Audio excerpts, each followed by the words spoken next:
Bonsoir à tous. À la une de ce journal, une guerre de gangs terrorise plusieurs quartiers dans la capitale économique du Cameroun. De nouvelles violences urbaines entre bandes rivales de jeunes amplifient l'insécurité dans la ville de Douala. Pendant ce temps, d'autres scènes plus horribles des attentats suicides de Waza continuent de hanter les nuits des survivants hospitalisés dans un état critique à Maroua. Ce climat d'insécurité de l'extrême nord au littoral est-il un aveu d'impuissance des pouvoirs publics? Comment préserver la paix sociale?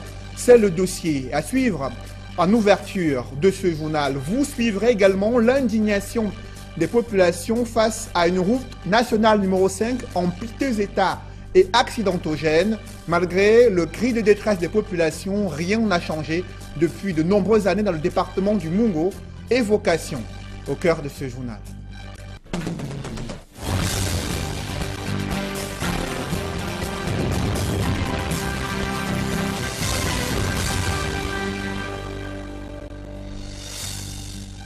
Merci de suivre cette édition complète de l'information sur Equinox Télévision.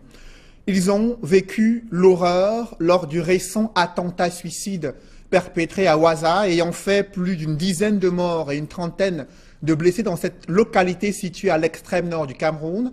Les survivants sont hospitalisés dans un état critique à l'hôpital régional de Maroua et une évacuation sanitaire se précise avec urgence vers Yaoundé. Et l'on note également que d'autres sont hors de danger, mais le traumatisme psychologique est encore profond.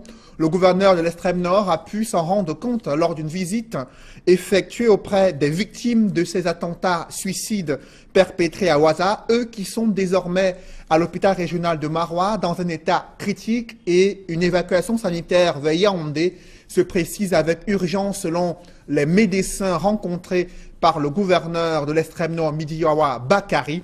Des précisions dans ce reportage de Amadou Daïrou et Mirabel Mazo. Les blessés du récent attentat kamikaze de Boko Haram à Waza sont dans un état critique. Selon le directeur de l'hôpital régional de Maroua, ils doivent être transportés d'urgence à Yaoundé pour de meilleurs traitements. 4 cas, n'est-ce pas, dans un coma très sérieux. Il y a un qui est sorti dans le coma, il y a maintenant 3. Et la plupart des traumatismes, comme vous avez vu, ce sont des traumatismes crâniens. Si c'était juste les plaies des membres et autres, il ne faut pas les évacuer ici. L'attentat attribué à Boko Haram survenu à Waza avait fait 32 blessés et une dizaine de morts. Lors de cette descente sur le terrain, le gouverneur Midiawa Bakari n'a pas manqué de saluer le travail abattu par ses médecins et infirmiers pour maintenir en vie ces victimes des exactions terroristes. Les autres blessés sont dans un état stable et répondent favorablement au traitement. 3 cas critiques sont en observation. Dans quelle mesure vous référez vers le cas de Garoua ou subissent une communauté à Yaoundé. Mais dans l'ensemble, ils sont tous bien suivis.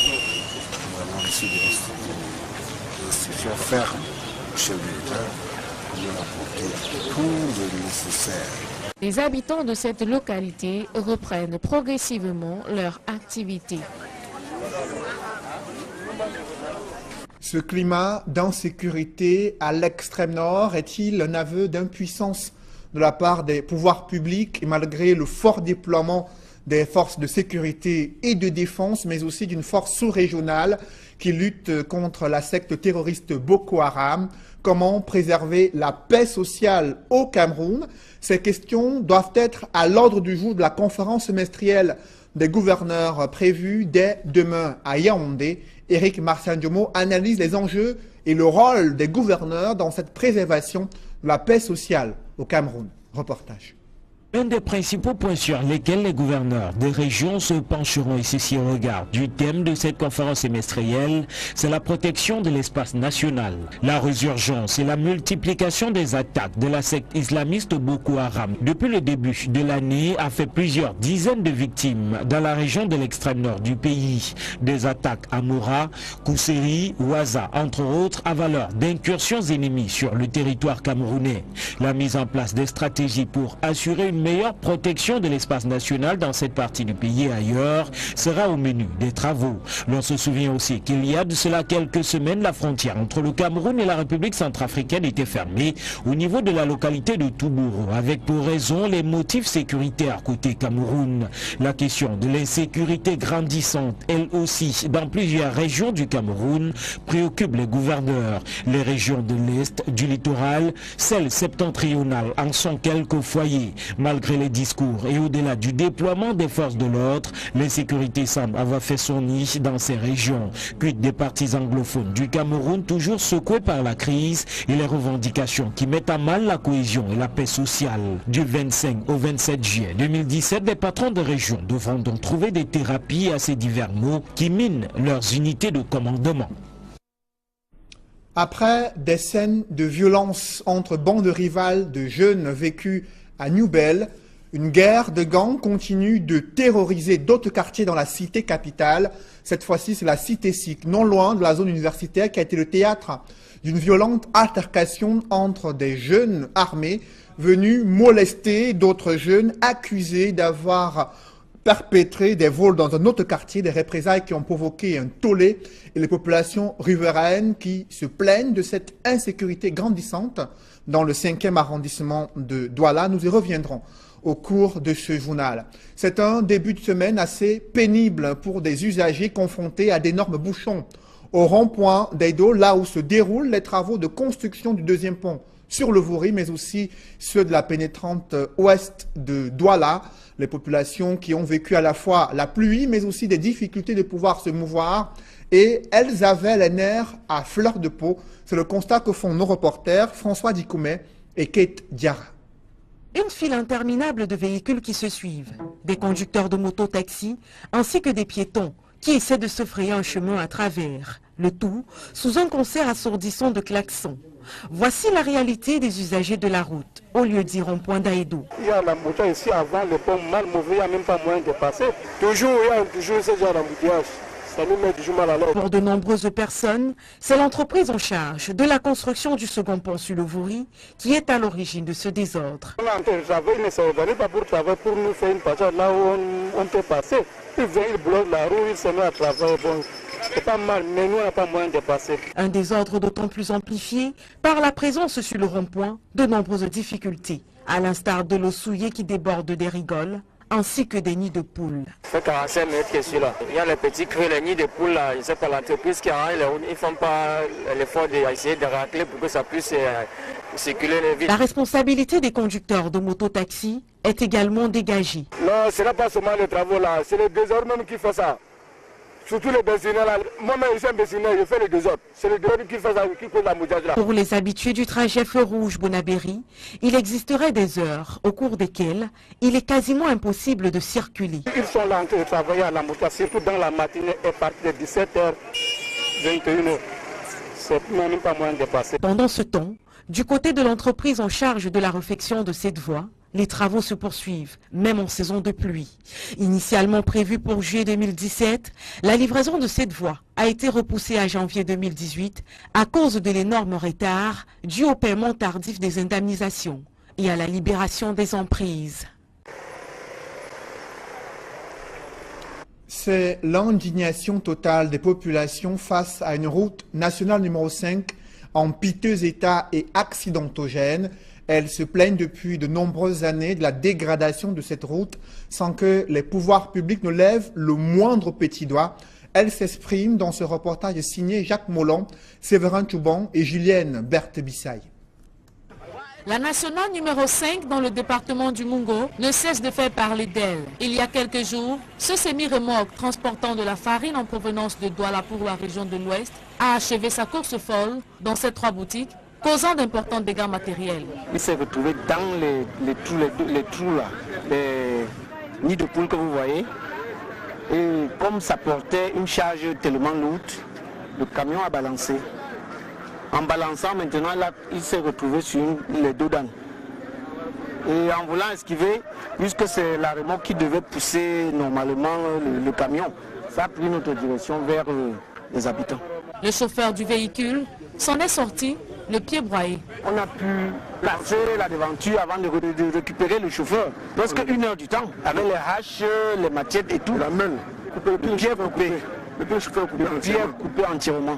Selon des témoins, il y a 2 mois, un autre accident ôtait la vie à une personne à ce même endroit. Régulier parce que ça fait 2 mois, absolument, que un camion de même type s'est retrouvé chez moi, dans mon domicile, tuant une maman qui est rentrée du champ, traumatisant même ma pauvre mère qui est couchée, qui est à la maison, mais détruisant au moins 80 sacs de ciment, en détruisant presque toute la totalité de la maison que vous voyez là. Malgré les multiples cris de détresse envoyés à l'endroit des autorités, rien n'est toujours fait pour le bien-être de ces populations. On s'est dit que le gouvernement devait faire quelque chose pour améliorer les nids de poules que vous voyez là. Il faut qu'on essaye de mettre même les plaques de signalisation. Et même là-bas en haut, il y avait... Les deux là-bas en haut, il y avait 30 à l'heure. Oui. Quand vous sortez de... Les panneaux de signalisation dans la ville, ça n'existe plus. Donc nous voulons vraiment à l'état de voir ce problème. Je manque que c'était dans la nuit. Sinon, il y aurait eu plus de victimes. Après des scènes de violence entre bandes rivales de jeunes à New Bel dans le 2e arrondissement de Douala, une guerre de gangs terrorise cette fois-ci la cité sikh, non loin de la zone universitaire. Le week-end, des individus armés ont molesté d'autres jeunes accusés d'avoir perpétré des vols dans un autre quartier. Ces représailles ont provoqué un tollé. Il s'en est suivi de violentes altercations sémant la psychose générale parmi les populations riveraines, elles-mêmes victimes d'agressions. Reportage Farel Bounia et Donald Anouzwa. Les jeunes de Cité Sikh, au lieu du quartier Bamenda, dans le 5e arrondissement de la ville de Douala, ont encore du mal à expliquer les actes de violence perpétrés contre eux le dimanche 23 juillet par des individus sans foi ni loi partis de Bonabéry pour prêter main forte à l'un des leurs dont la moto aurait été volée. Nous sommes restés dans notre quartier en bas là, assis, on causait, on passait le temps. Subitement, on trouve un groupe de gangs qui arrive, ils nous encerclent. Ils commencent à sortir les couteaux, tous. Bon, nous on leur demande qu'est-ce qui se passe. On constate que c'est cette famille même que nous on respecte le plus. Quand ils ont besoin de travail, ils viennent ici en bas chercher les jeunes. On fait ce travail. Nous on lui respecte, on le prie comme notre président de jeunes, ici au quartier. On reste, on voit, c'est lui-même qui est placé, qui nous encercle, il bloque les enfants, les innocents. On les poignarde sur ses yeux. On pleure, on se met à genoux, on lui dit que ces enfants que tu vois en couler leur sang devant toi là, tu vas faire comment? Ce qu'il a pu nous répondre, c'est que si c'est ce qui va faire en sorte que sa moto revienne, c'est que c'est comme ça que ça va se passer jusqu'à nouvel ordre, que sa moto est sortie. L'une des victimes internée dans une clinique de fortune décrit avec précision l'ampleur des violences physiques dont il a subi. On voulait me tuer, c'est moi, je suis entré dans l'eau et crié jusqu'à tout le quartier est sorti. Il me poursuit encore avec la bouteille, avec le couteau à main. Il entre dans l'eau, il court, il pas comme ça, il me suit. Avec le sang qui sort, il a perdu tout mon sang. On me demande 3 sacs pour le sang pour entrer sur moi. Mais on n'est pas encore rien mis, même un. Entre perte de pièces d'identité, argent, téléphone et autres effets personnels, les jeunes du quartier Bamenda craignent pour leur vie et redoutent le pire. Ils ont poignardé 8 personnes, sur lesquelles 5 sont à l'hôpital et 3 ont disparu. On est entré les chercher, on ne les voit pas. Et ils sont gravement blessés, on ne sait pas la route qu'ils ont pris. La famille pointée du doigt dans cette affaire n'a pas trouvé utile de répondre aux questions de nos reporters. L'un de leurs, présenté comme le commanditaire de ces actes barbares, serait pour le moment entre les mains de la gendarmerie. On lui pique, tchouk. C'est la main qui sort comme ça, il dit mon fils, pourquoi vous tuez, regardez, 2 couteaux comme ça, pourquoi comme ça on fait quoi comme ça? D'autres altercations avaient éclaté il y a quelques jours entre agents d'impôts camerounais et des commerçants nigérians installés à Bakassi, une presqu'île camerounaise dans la région du sud-ouest du pays. Il s'en était suivi une violente scène, une escalade de violence entre Abuja et Yaoundé au sujet d'un prétendu meurtre des Nigérians.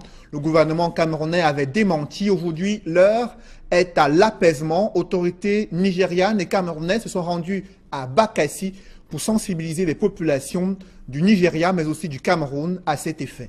Des précisions avec Eric Martial Ndjomo.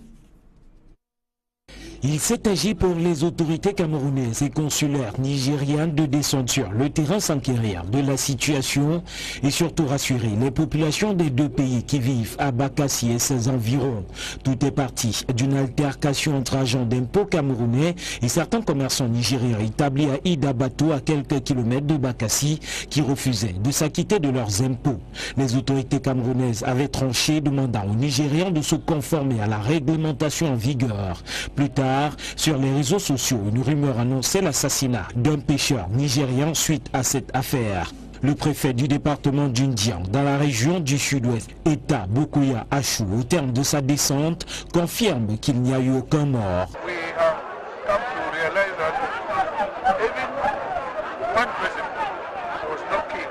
Plus encore, cette rumeur est selon lui une machination de ces personnes tapies dans l'ombre qui ne veulent aucunement s'acquitter de ces taxes.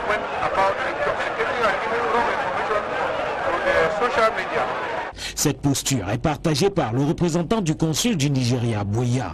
What has actually happened in the realms of imagination and rumor. Une descente sur le terrain qui a le mérite de taire tous les amalgames sur la dite affaire.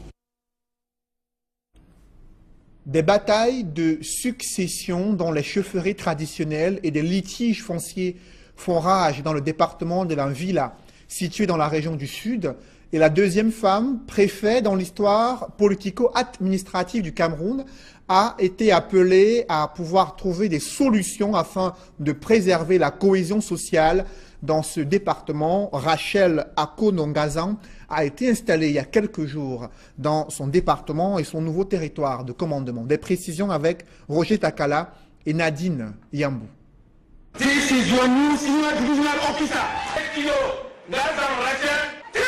Rachel Akono-Ngazan, 57 ans, est désormais aux commandes du département de la Villa, région du Sud.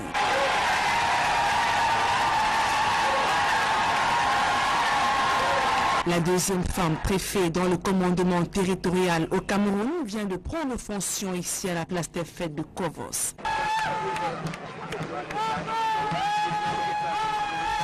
La nouvelle patronne hérite d'une unité administrative en proie à l'insécurité, au grand banditisme et au braconnage. Autant de fléaux qui perturbent la paix et la tranquillité des populations. Lorsque les femmes rentrent dans leur domicile, on aperçoit subitement des gens qui arrachent un autre taximent qui s'arrête et l'autre sort derrière et arrache son sac. Nous sommes médusés. Rachel Akono-Ngazan aura également la lourde charge de régler les problèmes liés aux indemnisations des populations riveraines de la route Mingon-Somelima. Depuis 2016, on a détruit les cacaoteurs. Et les planteurs-là étaient en difficulté de payer la scolarité de leurs enfants. Le nouveau préfet peut nous aider à débloquer cette situation pour que ces indemnisations soient payées à temps, surtout avant la rentrée. Le gouverneur de la région du Sud, Félix Ngelengele, a demandé au nouveau préfet de résoudre avec date les problèmes de succession observés à la tête de certaines chefferies traditionnelles et litiges fonciers selon la réglementation en vigueur. Le règlement de conflit de succession qui subsiste encore à la tête de certaines chefferies. Dans le cadre de la protection du patrimoine foncier, je vous invite à l'application des textes en vigueur. D'autre part, il recommande la bonne gestion de la chose publique dans les services administratifs et communaux de son unité de commandement. Vous veillerez à ce que la discipline, la ponctualité, la sécurité au travail ainsi que l'intérêt général redeviennent la règle pour tous dans les services publics. Veillez à l'encadrement des communes de votre zone de responsabilité, afin que la décentralisation qui est une option irréversible de notre système de gouvernance, soit ici, comme dans l'ensemble de la région, avant sa nomination, l'administrateur civil principal Rachel Akono-Gazan a occupé les fonctions de secrétaire général dans les services du gouverneur de la région de l'Est Cameroun. Elle remplace à ce poste Victor Mendel Ngangue, admis à faire valoir ses droits à la retraite.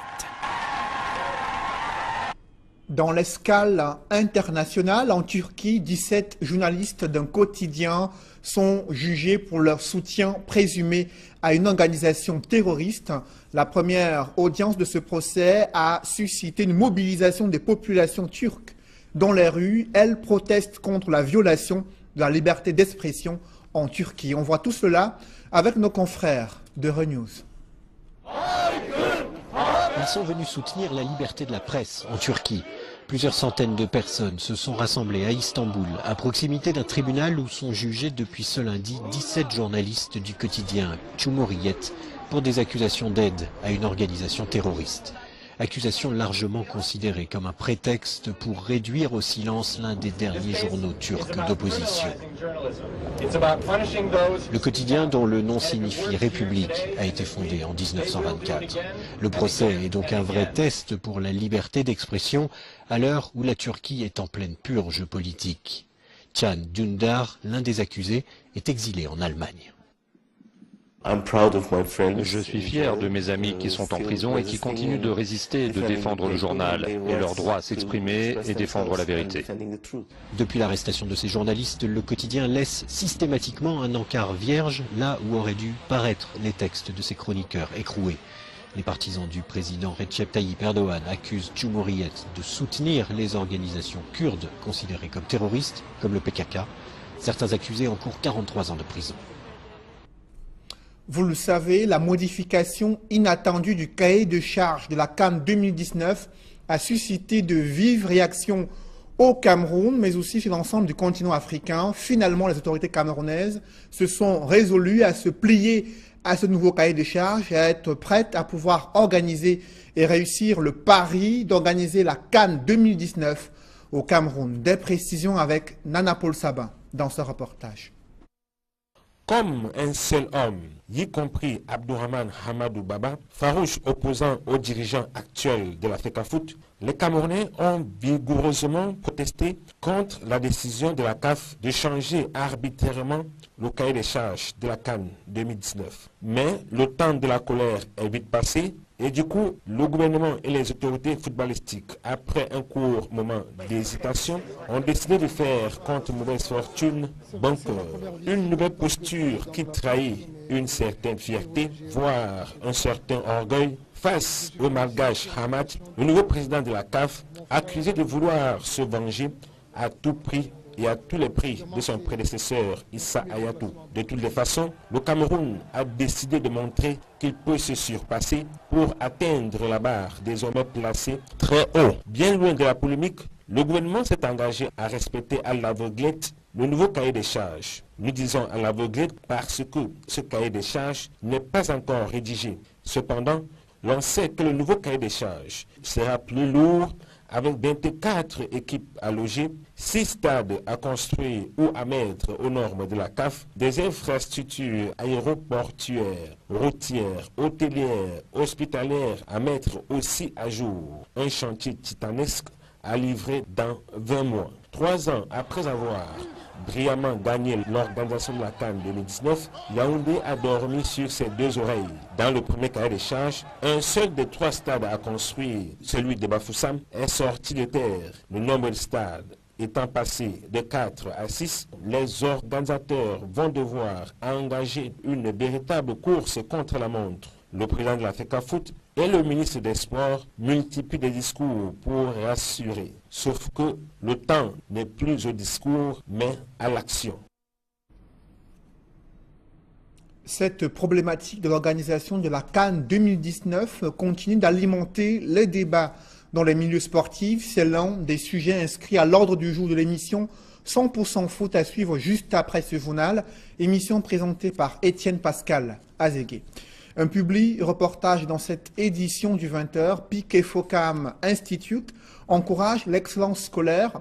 Cette institution vient d'octroyer des bourses d'études aux élèves de classe de terminale, lauréats du concours scientifique édition 2017. Reportage. Piquet Focam Institute of Excellence.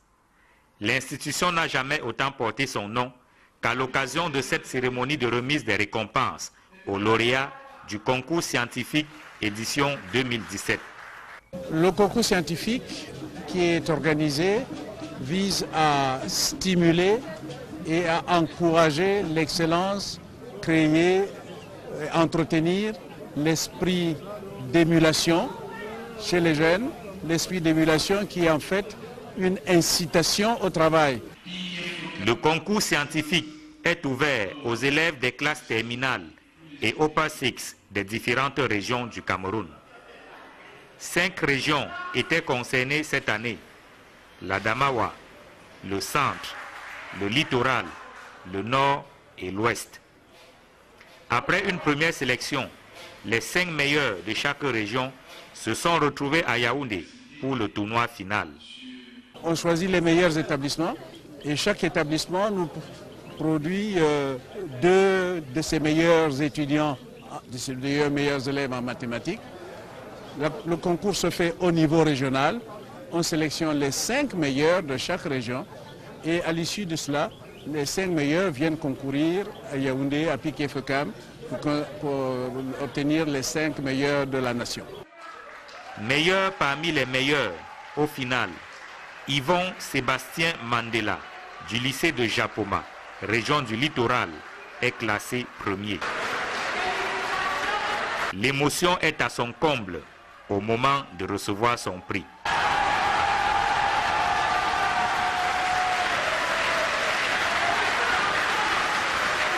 Yvon Sébastien Mandela reçoit un ordinateur portable plus une bourse d'études pour 3 années de formation à Piquet Focam Institute of Excellence à raison de 2 500 000 francs CFA ou 2 millions de francs CFA l'année en fonction de la filière choisie. Il y a une forte émotion et je pense que je vais appeler ça de la joie. Je suis extrêmement content d'avoir réussi à atteindre l'objectif que je me suis fixé après la première phase. Parce que je voulais vraiment cette place sur le premier rang. Donc je suis très content. Les épreuves étaient bonnes, je les ai trouvées assez abordables en fait, à mon niveau.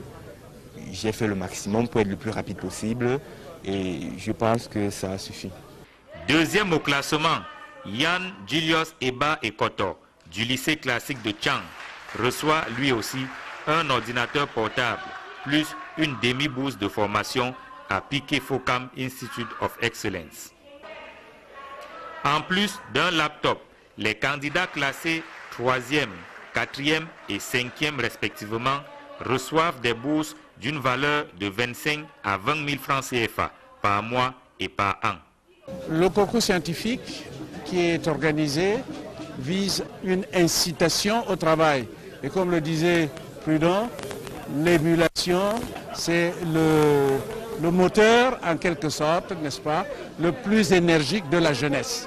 Donc, susciter la saine émulation qui amène les jeunes à se surpasser et à obtenir et à nous donner les meilleurs résultats.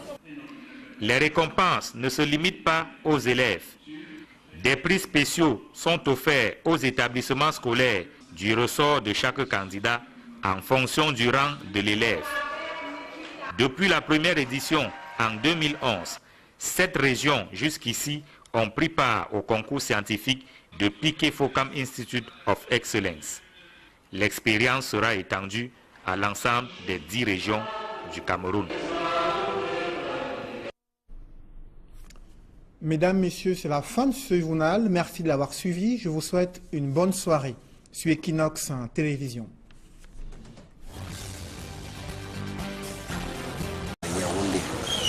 Dans l'ensemble, ils sont tous bien suivis. Nous avons reçu des instructions fermes du chef de l'État pour nous apporter tout le nécessaire. Les habitants de cette localité reprennent progressivement leur activité. Ce climat d'insécurité à l'extrême nord est-il un aveu d'impuissance de la part des pouvoirs publics et malgré le fort déploiement des forces de sécurité et de défense, mais aussi d'une force sous-régionale qui lutte contre la secte terroriste Boko Haram? Comment préserver la paix sociale au Cameroun? Ces questions doivent être à l'ordre du jour de la conférence semestrielle des gouverneurs prévue dès demain à Yaoundé. Éric Marsan-Diomo analyse les enjeux et le rôle des gouverneurs dans cette préservation de la paix sociale au Cameroun. Reportage. L'un des principaux points sur lesquels les gouverneurs des régions se pencheront ici au regard du thème de cette conférence semestrielle, c'est la protection de l'espace national. La résurgence et la multiplication des attaques de la secte islamiste Boko Haram depuis le début de l'année a fait plusieurs dizaines de victimes dans la région de l'extrême nord du pays. Des attaques à Moura, Kousséri, Ouaza, entre autres, à valeur d'incursions ennemies sur le territoire camerounais. La mise en place des stratégies pour assurer une meilleure protection de l'espace national dans cette partie du pays et ailleurs sera au menu des travaux. L'on se souvient aussi qu'il y a de cela quelques semaines, la frontière entre le Cameroun et la République centrafricaine était fermée au niveau de la localité de Toubouro, avec pour raison les motifs sécuritaires côté Cameroun. La question de l'insécurité grandissante, elle aussi, dans plusieurs régions du Cameroun, préoccupe les gouverneurs. Les régions de l'Est, du littoral, celles septentrionales en sont quelques foyers.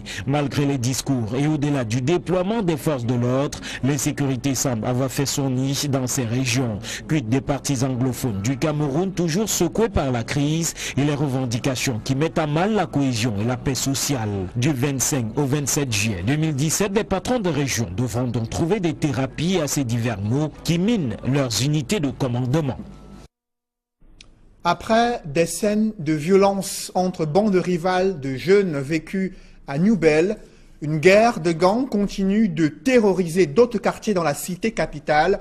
Cette fois-ci, c'est la cité SIC, non loin de la zone universitaire, qui a été le théâtre d'une violente altercation entre des jeunes armés venus molester d'autres jeunes accusés d'avoir perpétré des vols dans un autre quartier, des représailles qui ont provoqué un tollé et les populations riveraines qui se plaignent de cette insécurité grandissante dans le 5e arrondissement de Douala. Nous y reviendrons au cours de ce journal. C'est un début de semaine assez pénible pour des usagers confrontés à d'énormes bouchons au rond-point d'Eido, là où se déroulent les travaux de construction du deuxième pont sur le Vouri, mais aussi ceux de la pénétrante ouest de Douala. Les populations qui ont vécu à la fois la pluie, mais aussi des difficultés de pouvoir se mouvoir, et elles avaient les nerfs à fleur de peau. C'est le constat que font nos reporters François Dikoumé et Kate Diarra. Une file interminable de véhicules qui se suivent, des conducteurs de moto-taxi ainsi que des piétons qui essaient de se frayer un chemin à travers, le tout sous un concert assourdissant de klaxons. Voici la réalité des usagers de la route, au lieu d'y rond-point d'Aïdou. Il y a la moto ici avant, le pont mal mauvais, il n'y a même pas moyen de passer. Toujours, il y a toujours ce genre d'embouteillage. Ça nous met toujours mal à l'aise. Pour de nombreuses personnes, c'est l'entreprise en charge de la construction du second pont sur le Vouri qui est à l'origine.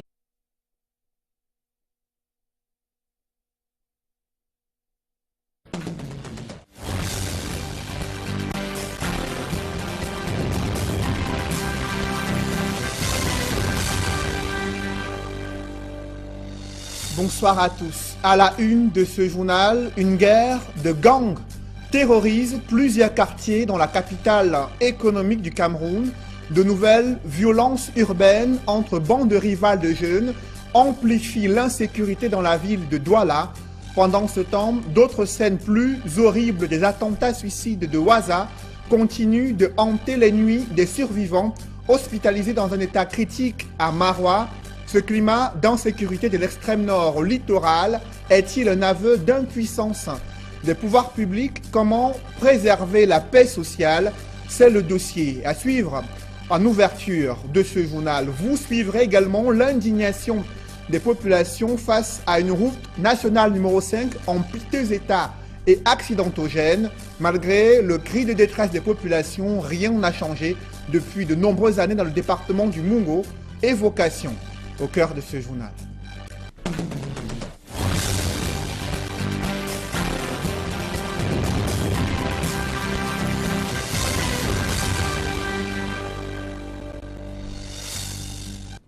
Merci de suivre cette édition complète de l'information sur Equinox Télévision.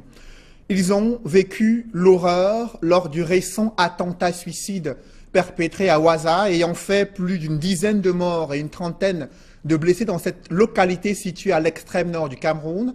Les survivants sont hospitalisés dans un état critique à l'hôpital régional de Maroua et une évacuation sanitaire se précise avec urgence vers Yaoundé. Et l'on note également que d'autres sont hors de danger, mais le traumatisme psychologique est encore profond.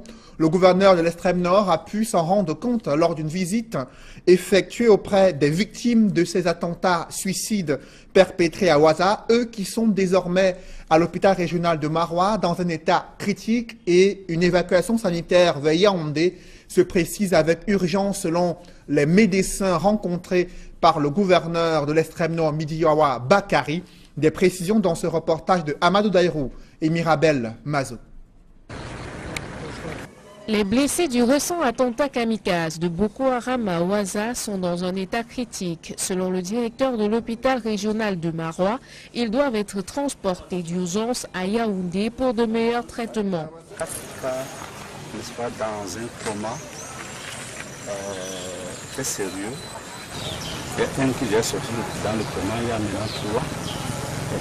Et la plupart des traumatismes, quand vous avez vu, ce sont des traumatismes crâniens. Si c'était juste les plaies des membres et autres, il ne faut pas les évacuer ici. L'attentat attribué à Boko Haram survenu à Ouaza avait fait 32 blessés et une dizaine de morts.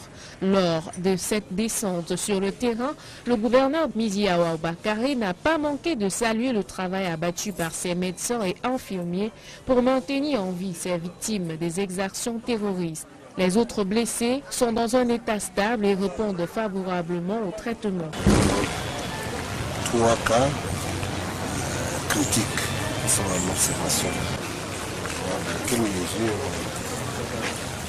vous référez vers le cas de Garoua où s'ils ont été L'origine de ce désordre. On est en train de travailler, mais ça ne venait pas pour travailler, pour nous faire une passage là où on peut passer.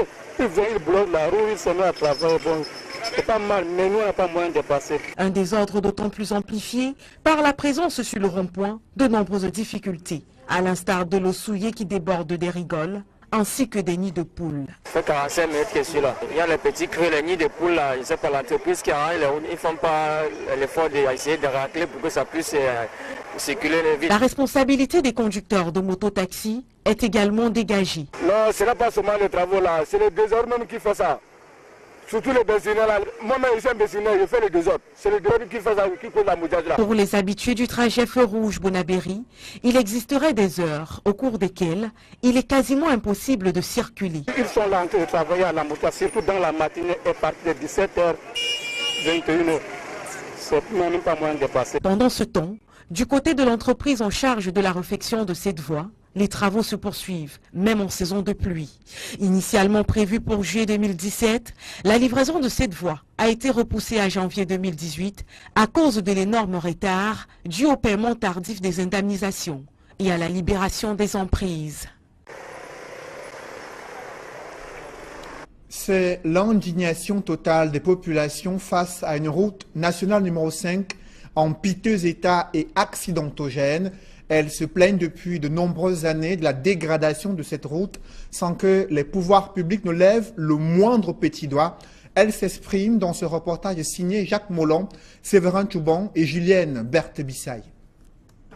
La nationale numéro 5 dans le département du Mungo ne cesse de faire parler d'elle. Il y a quelques jours, ce semi-remorque transportant de la farine en provenance de Douala pour la région de l'Ouest a achevé sa course folle dans ces 3 boutiques, causant d'importants dégâts matériels. Il s'est retrouvé dans les trous là, les nids de poules que vous voyez. Et comme ça portait une charge tellement lourde, le camion a balancé. En balançant maintenant, là, il s'est retrouvé sur les 2 d'âne. Et en voulant esquiver, puisque c'est la remorque qui devait pousser normalement le camion, ça a pris notre direction vers les habitants. Le chauffeur du véhicule s'en est sorti le pied broyé. On a pu placer la devanture avant de récupérer le chauffeur. Presque 1 heure du temps, avec les haches, les machettes et tout. La main, le pied coupé. Le pied coupé entièrement. Selon des témoins, il y a 2 mois, un autre accident ôtait la vie à une personne à ce même endroit. Régulier parce que ça fait 2 mois, absolument, que un camion de même type s'est retrouvé chez moi, dans mon domicile, tuant une maman qui est rentrée du champ, traumatisant même ma pauvre mère qui est couchée, qui est à la maison, mais détruisant au moins 80 sacs de ciment, en détruisant presque toute la totalité de la maison que vous voyez là. Malgré les multiples cris de détresse envoyés à l'endroit des autorités, rien n'est toujours fait pour le bien-être de ces populations. On s'est dit que le gouvernement devait faire quelque chose pour améliorer les nids de poules que vous voyez là. Il faut qu'on essaye de mettre même les plaques de signalisation. Et même là-bas en haut, il y avait les deux là-bas en haut, il y avait 30 à l'heure. Quand vous sortez de les panneaux de signalisation à l'heure dans la ville, ça n'existe plus. Donc nous voulons vraiment à l'état de voir ce problème. Je manque que c'était dans la nuit, sinon il y aurait eu plus de victimes. Après des scènes de violence entre bandes rivales de jeunes à New Bel dans le 2e arrondissement de Douala. Environ. Tout est parti d'une altercation entre agents d'impôts camerounais et certains commerçants nigériens établis à Idabato, à quelques kilomètres de Bakassi, qui refusaient de s'acquitter de leurs impôts. Les autorités camerounaises avaient tranché, demandant aux Nigérians de se conformer à la réglementation en vigueur. Plus tard, sur les réseaux sociaux, une rumeur annonçait l'assassinat d'un pêcheur nigérian suite à cette affaire. Le préfet du département d'Undian, dans la région du sud-ouest, Eta Bokoya Achou, au terme de sa descente, confirme qu'il n'y a eu aucun mort.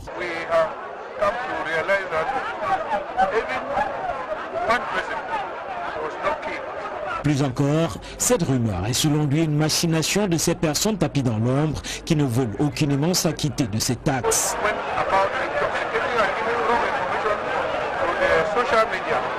Cette posture est partagée par le représentant du consul du Nigeria, Boya.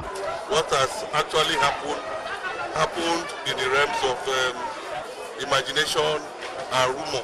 Une descente sur le terrain qui a le mérite de taire tous les amalgames sur la dite affaire.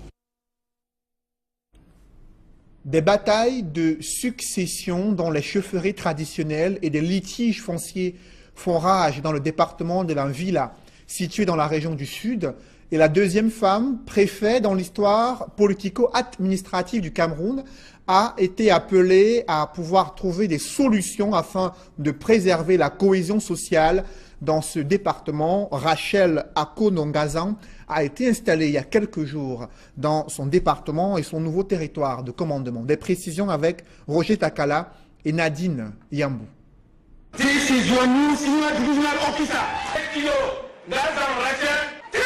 Rachel Akono-Ngazan, 57 ans, est désormais aux commandes du département de la Villa, région du Sud.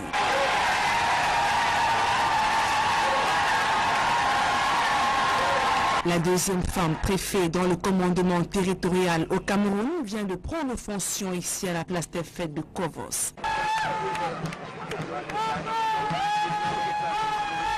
La nouvelle patronne hérite d'une unité administrative en proie à l'insécurité, au grand banditisme et au braconnage. Autant de fléaux qui perturbent la paix et la tranquillité des populations. Lorsque les femmes rentrent dans leur domicile, on aperçoit subitement des gens qui arrachent un autotaximent qui s'arrête et l'autre sort derrière et arrache son sac. Nous sommes médusés.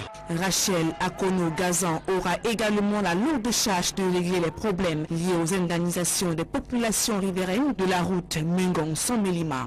Depuis 2016, on a détruit les cacaoteurs. Et les planteurs là étaient en difficulté de payer la scolarité de leurs enfants. Le nouveau préfet peut nous aider à débloquer cette situation pour que ces indemnisations soient payées à temps, surtout avant la rentrée. Le gouverneur de la région du Sud, Félix Ngelengele, a demandé au nouveau préfet de résoudre avec date les problèmes de succession observés à la tête de certaines chefferies traditionnelles et litiges fonciers selon la réglementation en vigueur. Le règlement de conflit de succession qui subsiste encore à la tête de certaines chefferies. dans le cadre de la protection du patrimoine foncier. Je vous invite à l'application des textes en vigueur. D'autre part, il recommande la bonne gestion de la chose publique dans les services administratifs et communaux de son unité de commandement. Vous veillerez à ce que la discipline, la ponctualité, l'assiduité au travail ainsi que l'intérêt général redeviennent la règle. Une guerre de gangs terrorise cette fois-ci la cité sikh, non loin de la zone universitaire. Le week-end, des individus armés ont molesté d'autres jeunes accusés d'avoir perpétré des vols dans un autre quartier. Ces représailles ont provoqué un tollé. Il s'en est suivi de violentes altercations sémant la psychose générale parmi les populations riveraines, elles-mêmes victimes d'agressions. Reportage Farel Bounia et Donald Anouzwa. Les jeunes de cité sikh, au lieu du quartier Bamenda, dans le 5e arrondissement de la ville de Douala, ont encore du mal à expliquer les actes de violence perpétrés contre eux le dimanche 23 juillet par des individus sans foi ni loi partis de Bonabéry pour prêter main forte à l'un des leurs dont la moto aurait été volée. Nous sommes restés dans notre quartier en bas là, assis, on causait, on passait le temps. Subitement, on trouve un groupe de gangs qui arrive, ils nous encerclent. Ils commencent à sortir les couteaux, tous. Bon, nous on leur demande qu'est-ce qui se passe. On constate que c'est cette famille même que nous on respecte le plus. Quand ils ont besoin de travail, ils viennent ici en bas chercher les jeunes. On vient, on fait ce travail. Nous on lui respecte, on le prie comme notre président de jeunes, ici au quartier. On reste, on voit, c'est lui-même qui est placé, qui nous encercle, il bloque les enfants, les innocents. On les poignarde sur ses yeux. On pleure, on se met à genoux, on lui dit que ces enfants que tu vois, on coule leur sang devant toi là, tu vas faire comment? Ce qu'il a pu nous répondre, c'est que si c'est ce qui va faire en sorte que sa moto revienne, c'est que c'est comme ça que ça va se passer jusqu'à nouvel ordre, que sa moto est sortie. L'une des victimes internée dans une clinique de fortune décrit avec précision l'ampleur des violences physiques dont il a subi. On voulait me tuer, c'est moi, je suis entré dans l'eau et crié jusqu'à tout le quartier est sorti. Il me poursuit encore avec la bouteille, avec le couteau à main. Il entre dans l'eau, il court, il pas comme ça, il me suit. Avec le sang qui sort, il a perdu tout mon sang. On me demande 3 sacs pour le sang pour entrer sur moi. Mais on n'est pas encore rien mis, même un.